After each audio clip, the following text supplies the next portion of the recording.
Okay, we're going to launch into our second lesson for the evening, our third lesson in the graphing unit, and most specifically, this applies to section 4.4 of Math 053. The O2 level courses do not run into slope at all, and neither does the Math 038. Really, and but Math 052, actually this does come up in trigonometry. Not the whole deal of what we're going to do here, but the basic idea of slope does come up in terms of the slopes of the sides of triangles and roofs of houses and ramps and stuff like that. So there actually is some stuff in here that ties in for 052, just a tiny, tiny bit. So the slope of a line is basically a way we use to measure how steep a line is. We always want to think about slope as going from the left to the right. Then stick that in your brain, okay?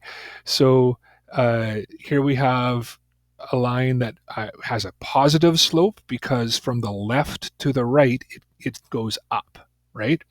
And here, if it goes from the left to the right, it goes down, then those lines will have a negative slope, and that's going to come right out of the numbers and stuff that we use to do these calculations. So positive slope going up from left to right, negative slope going down from left to right.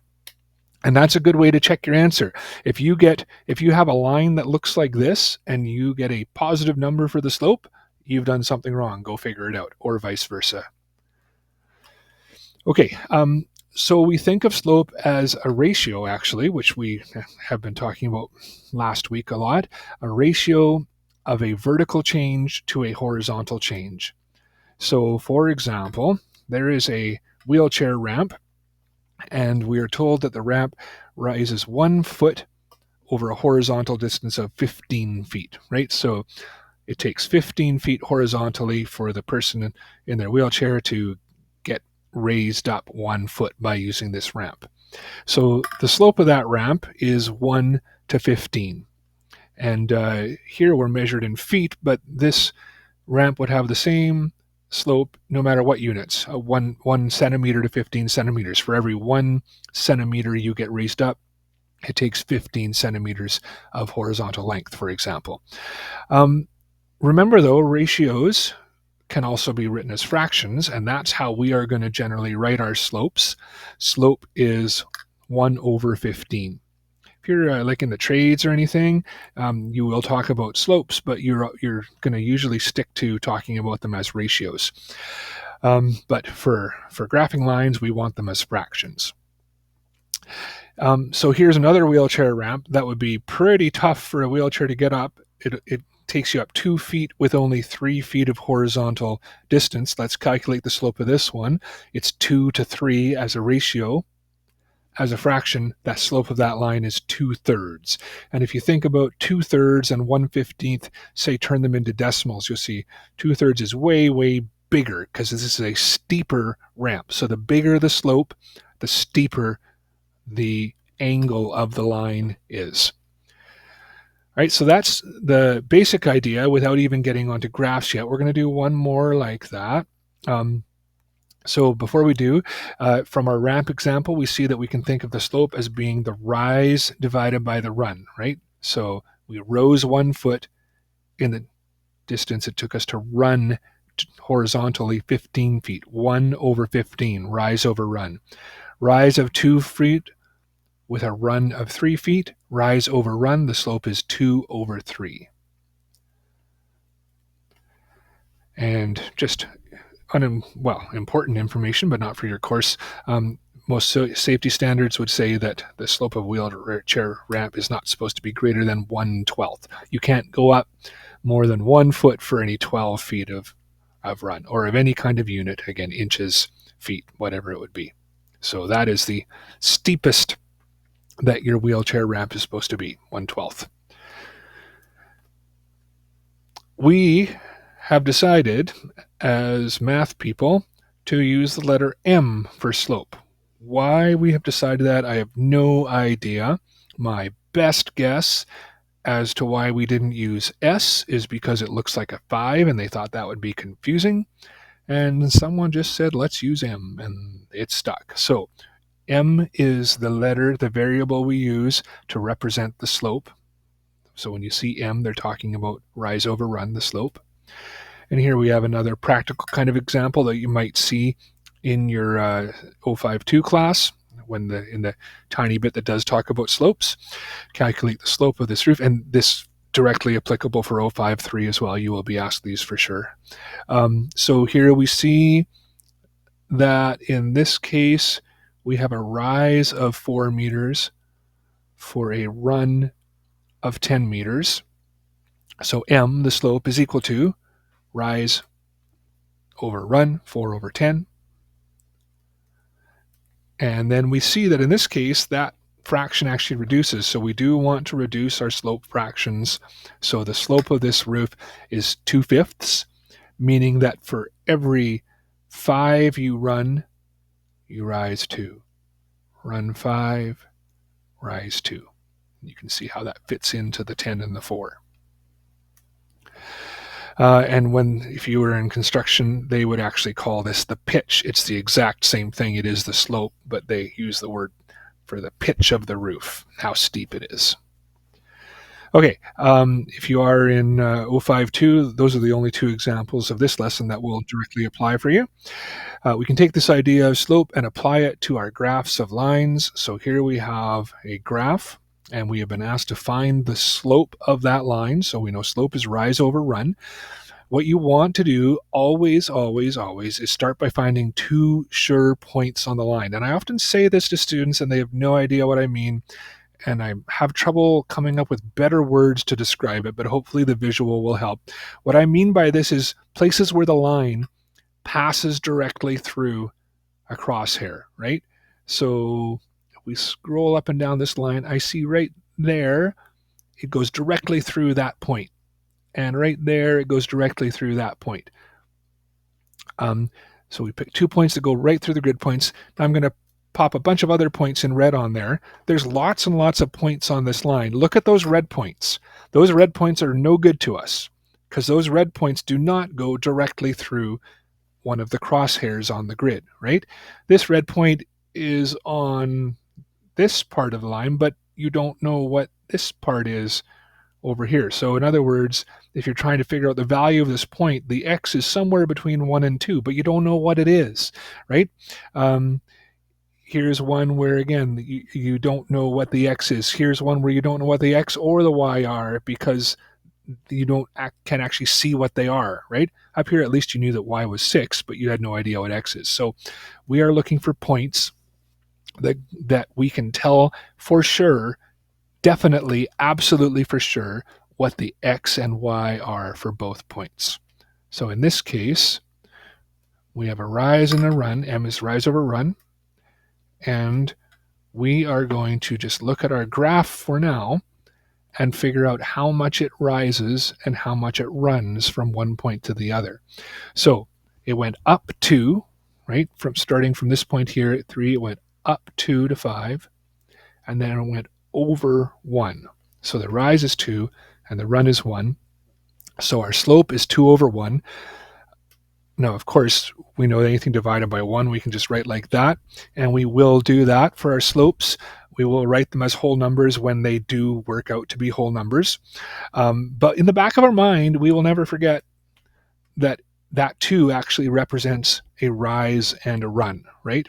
Even though we might be writing it as just a 2 for convenience, we know it actually represents a rise of 2 and a run of 1. Now, what I'd like to point out here is that it doesn't matter which points we use as long as they are sure points on the line. So I spotted those 2, but maybe you might have spotted those 2. There's 2 sure points on the line as well, right? Definitely right through a crosshair. X is -2, y is -1. X is +2, y is 7, right? You can see definitely for sure what the x and y values both are. So we could have done a rise and run with those points. And what you will find is that we went up 8, count them, 1, 2, 3, 4, 5, 6, 7, 8 up, and 1, 2, 3, 4 to the right.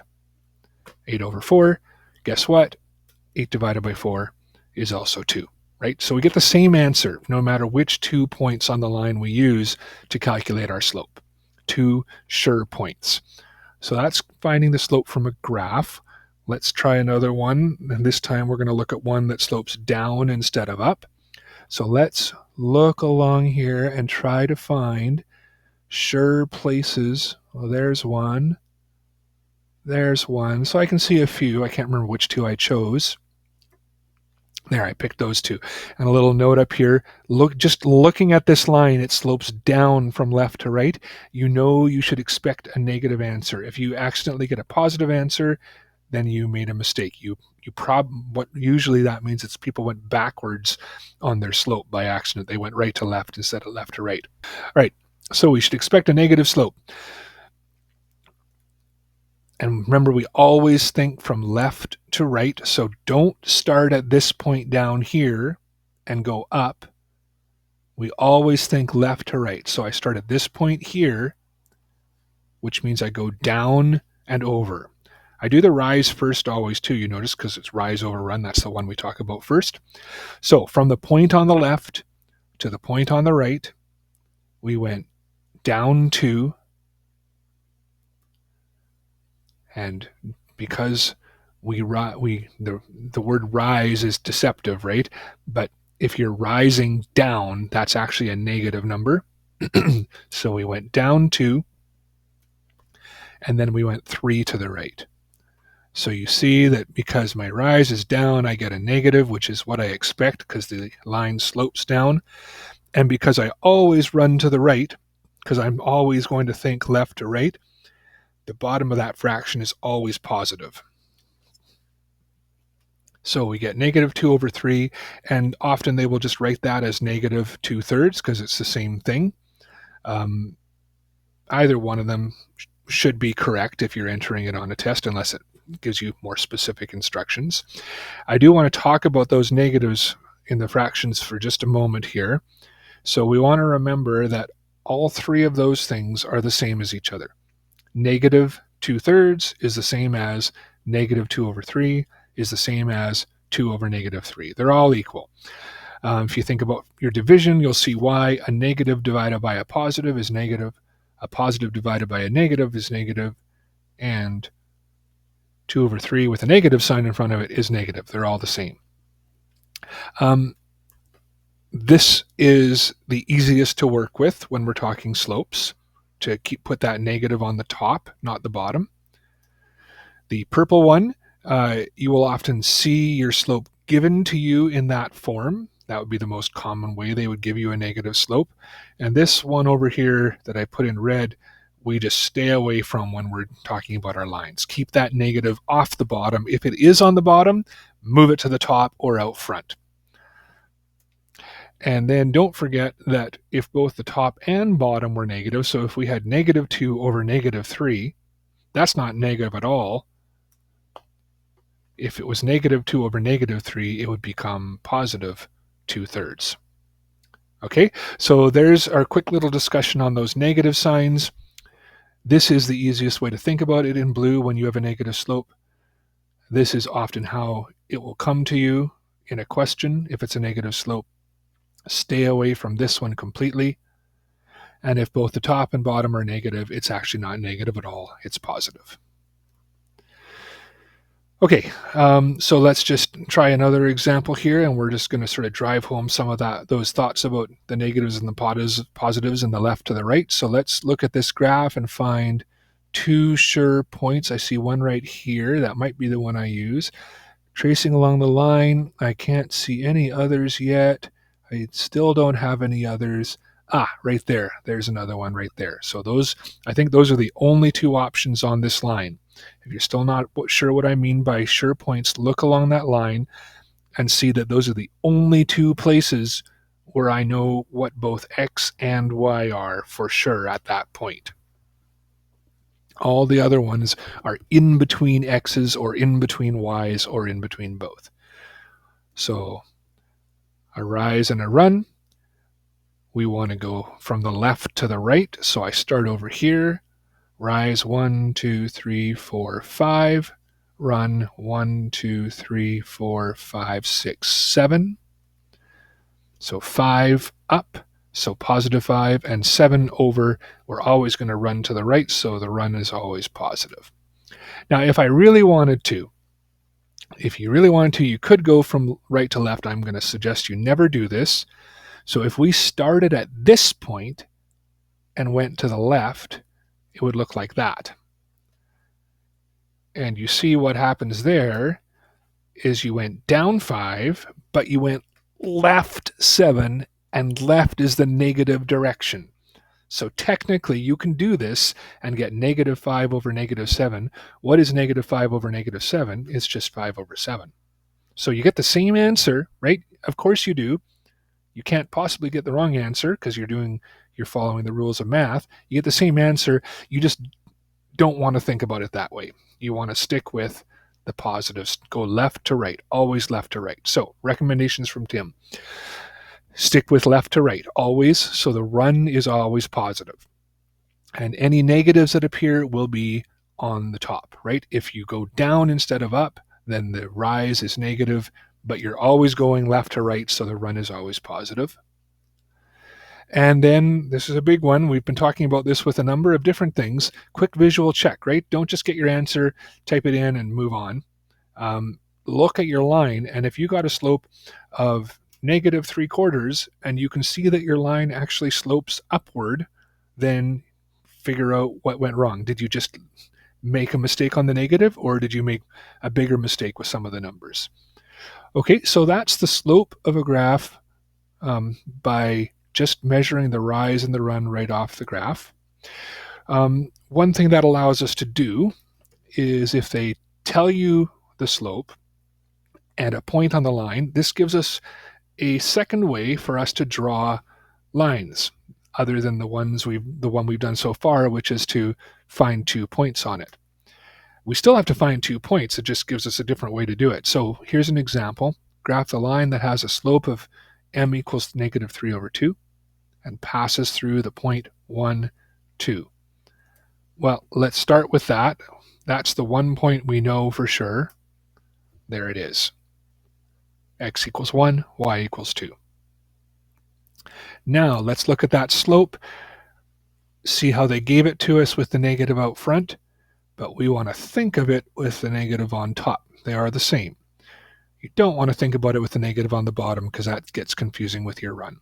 So I'm going to start at my point 1, 2, and I am going to rise negative 3. So I'm going to go down 3 and then over 2, like so. And I'm always going to run to the right because I'm never going to let the bottom be negative. So my rise is negative, so I go down instead of up. Down 3 over 2. That gets me to a second point on the line. And the other thing I want you to notice here that I put this little note about is notice I didn't start at 0, 0 and go down 3 and over 2. That's not how slope works. Slope is from one point on the line to another point on the line. So you start at the point you plotted. So there's our second point, 3, negative 1. Now that is enough. I think I'm going to, yeah, that's enough. 2 points is enough to draw the line. So there it is, right? Going through the 2 points that we found.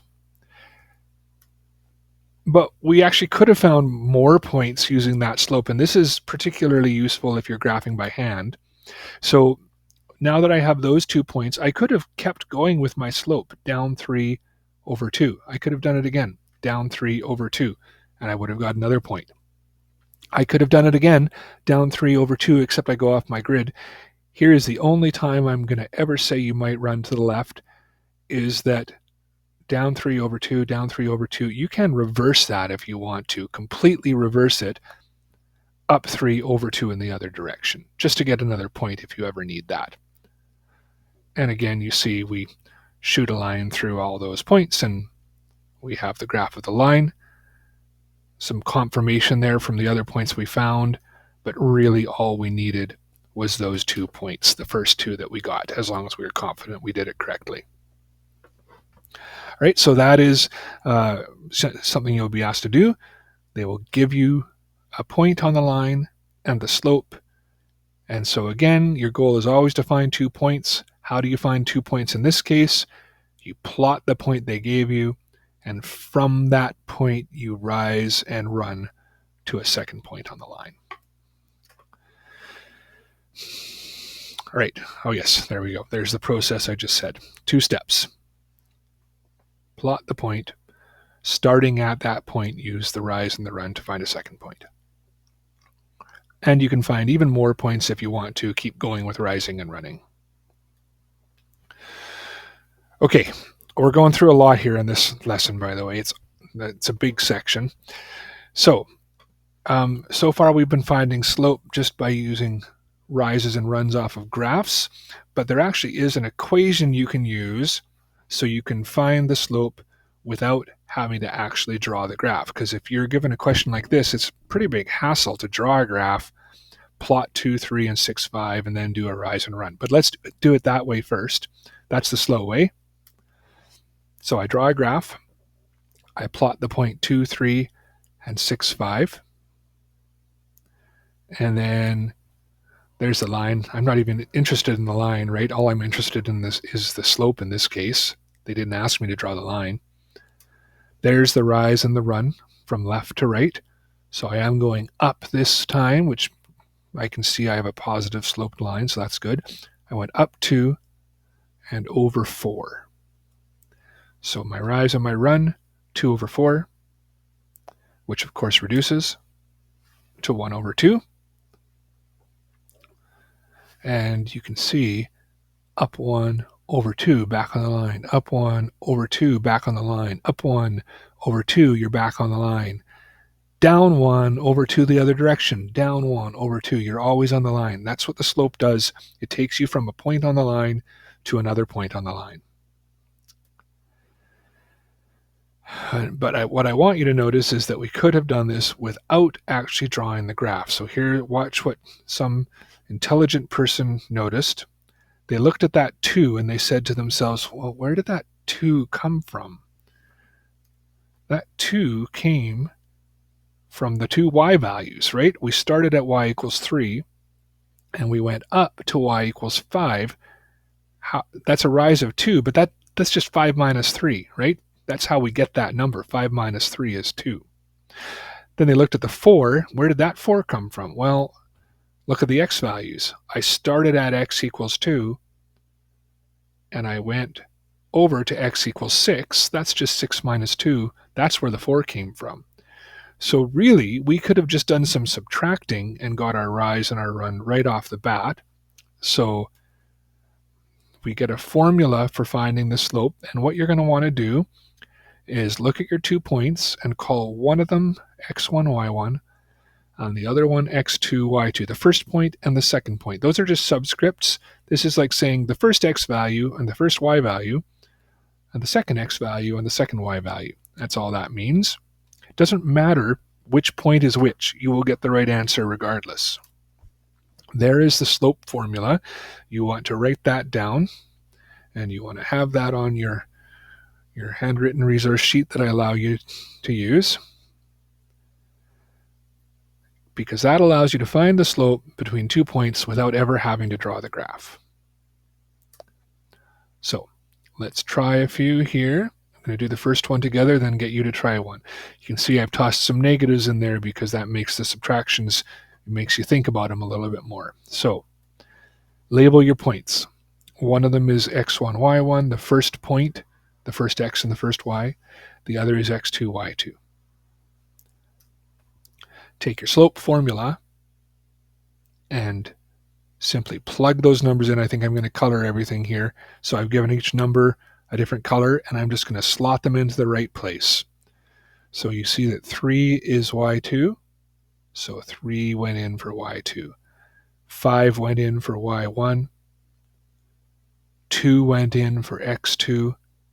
And the red -1 went in for x1, like so. So no graph, no rise and run, much faster. Fill in the formula. Now let's work this out. 3 minus 5 is -2 on the top. On the bottom, remember, minus a negative is plus. So 2 minus -1 is 2 plus 1, which is 3. And we would probably rate that in our final answer as simply negative 2/3. So let's see how you're tracking on this. Take a couple minutes and careful with the negatives and the subtractions. Calculate the slope between those 2 points using the formula. Okay, let's take a look and give this a try. So we are going to first identify one of those points as the first point, x1, y1, and the second point, x2, y2, as we've done there. And again, it doesn't matter which one you do as the first and the second, as long as you're consistent, you will get the right answer. We're going to pull out our slope equation, y2 minus y1 over x2 minus x1. And I think I'm going to color code those again. Yes, I do. So you can see the x1 is red, the y1 is orange, the x2 is purple, and the y1 is blue. So plugging all those in, y2 is 1, y1 is -2, x2 is -4 purple, and x1 is 3 in red. And again, we have a bit of positive and negative subtraction to think through. 1 minus -2 is 1 plus 2, so that's 3. -4 minus 3, so careful, don't go 4 minus 3, that's -4, so left 4, -3, left 3, so a total of left 7. 3 over -7. Now, I don't know, my open math might accept it if you put 3 over -7, but I wouldn't be very excited about it. We really don't like those negatives on the bottom, so I would prefer to see the answer written probably like that, m equals -3 over 7 as the slope of that line. Okay, last topic for this slope lesson. We have been talking in our last lesson about horizontal and vertical lines. So there we have a horizontal line and a vertical line. And do you remember what's special about horizontal and vertical line equations? The thing you want to remember is that they are missing either an x or a y, and that whenever you see an equation that's missing an x or a y, scrap everything that you're doing with the other questions and just think about them as horizontal or vertical lines. So this first line here, yeah, there's the answer to the question. This line here, y is always equal to 3, right? X can be anything. X gets as big or small as you want. Y is always equal to 3. So that is the equation of that line. This line here, x is always equal to -2, no matter what y is. So the equation of that line is x equals -2. So that's just a little reminder. What we want to do here is we want to talk about their slopes. And do you have any guesses what their slopes might be? The first one, maybe you might. The second one's maybe a little more surprising. Let's look at the first one here, and let's try and do this with a rise and a run. Pick any 2 points on the line. We can do that. Easy enough. Now, we don't rise, right? We run 3, but there is no rise. What does no rise mean? That means a rise of 0. So from one point on that line to the other, we have a rise of 0 and a run of 3. What is 0 divided by anything? 0. No matter which 2 points I picked, I would have got a rise of 0, right? And a run of something. 0 divided by anything is 0. So it doesn't matter which 2 points I picked, I will always get a slope of 0 for a horizontal line. Over here, let's do the same thing. Let's pick any 2 points. There, I just picked 2 at random. Same idea, but now there's no run. We are only rising. We rise, in this case, 4 with the points I picked, but I could have picked anything. And we run 0. And you might remember somewhere in the back of your mind that we are not allowed to divide by 0. And if you want, during our question time, for me to show you why we're not allowed to divide by 0, I'd be happy to do that. It's not that we're not allowed to even, it's just that we can't. It's not possible to divide by 0. So 4 divided by 0 is not 0. 0 on the top is 0. 0 on the bottom is undefined. It doesn't exist. And so that is the word we are going to use to describe the slope of a vertical line. So a horizontal line has a slope of 0, always. A vertical line has a slope that is undefined. Don't try and do a rise and run to get your slope for a horizontal or vertical line. Don't try and plug them into the slope equation. It's always going to be 0 for a horizontal line, undefined for a vertical line. And if you ever forget, all you got to do is remember horizontal line has 0 rise, so the top is 0, and that's fine. Vertical line has 0 run, so the bottom's 0, that's not fine. So, yeah, you just want to remember these two things or be able to very quickly think about them when it comes up. You don't want to be plugging into your slope equation to calculate that the slope of a horizontal line is 0, right? That's a lot of work for something that it's flat. It doesn't rise at all. Its slope is 0. That's the end of our slope lesson.